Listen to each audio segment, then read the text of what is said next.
Hello, and we've left Baselworld and are back at the Watches TV house here in Geneva with some nice signs that spring is seriously on the way. But our coverage of this massive event naturally doesn't stop here, as we have quite a few brands and novelties to bring to you over the next few days, as well as some kind of conclusion and best of this 2017 edition. But let's now talk about Rolex, and we'll start with the big news for the Rolex fans with the new version of the Sea Dweller. This watch is celebrating its 50th anniversary and now comes in a 43mm steel case instead of the previous 40mm. And for the first time you will find a Rolex signature cyclop lens above the date indicator. The unidirectional bezel is made out of cerachrome, a material proprietary to the brand, with a black shiny dial, and naturally comes in a steel case water resistant to 4,000 feet, meaning 1,220 meters. So more or less the same, but a bit bigger, and we've been used to this with this same but different approach of Rolex, which precisely sets them apart with their consistency. And I'm pretty sure that this new Sea Dweller will certainly remain a loved classic for the aficionados of the brand, and we know that there are many. And for info, the price of this watch is set at 10,800 Swiss francs. We also saw a revised version of the Sky Dweller, a pretty practical watch with its 24-hour second time zone indicator slightly off-center on the dial face, and here the news is that now it comes in a bicolor steel and gold version with 3 dial variations. The setting of this watch is really easy and clever, using the bezel to select which indication you want to modify, obviously the time, the 24-hour second time zone disc, and the date. And the last thing I wanted to add is that you have a month indicator with a small red square found on top of the hour indexes, each hour corresponding to a month. So number 1, January, number 2, February, and so on. And since the date disc passes really rapidly, it's quite easy to set were you not to use your watch for a few months. If that ever happens to Sky Dweller owners, you never know. And just for info, the price of this watch is set at 16,300 Swiss francs.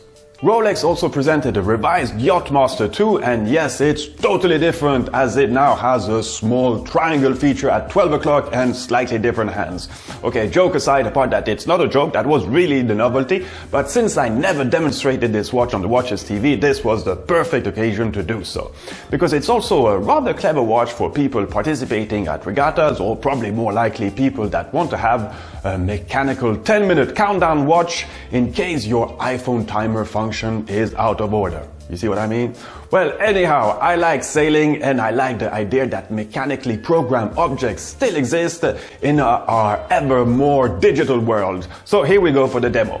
So first you turn the bezel by 90 degrees, then you press the push button at 4 o'clock, then you open the crown, and now you can select the minute at which you want your timer to start counting from 1 minute up to 10 minutes.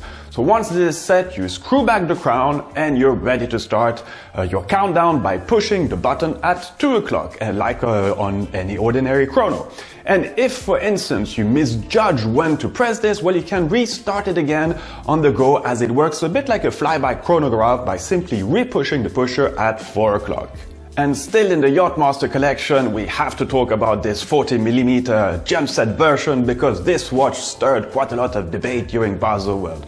Some people loving it, and vice versa, some people hating it. It's always nice to have a bit of controversy.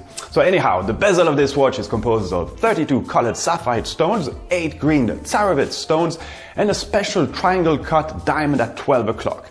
The gem setting is really perfectly done with such different stones, matching colors and so forth. And of course I tried it on, but not sure it suits me so well. So reason I tried some other clear diamond set watches, but that didn't work too well on me either.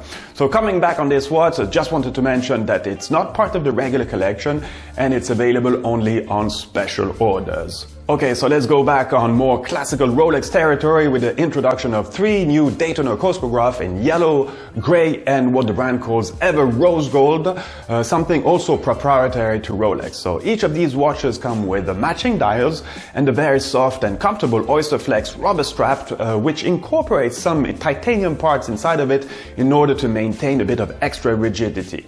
And the price of the yellow gold version is set at 26,200 Swiss francs and 27,400 for the white gold and the ever rose gold version. And just to finish our Rolex report, let's quickly mention that they introduced a new moon phase timepiece in the Cellini collection.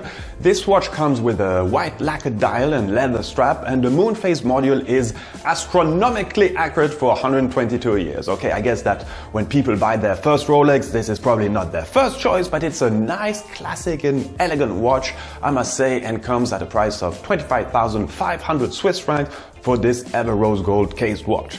So this was it for the main Rolex novelties of this Baselworld 2017. Remember, same but different. See you soon.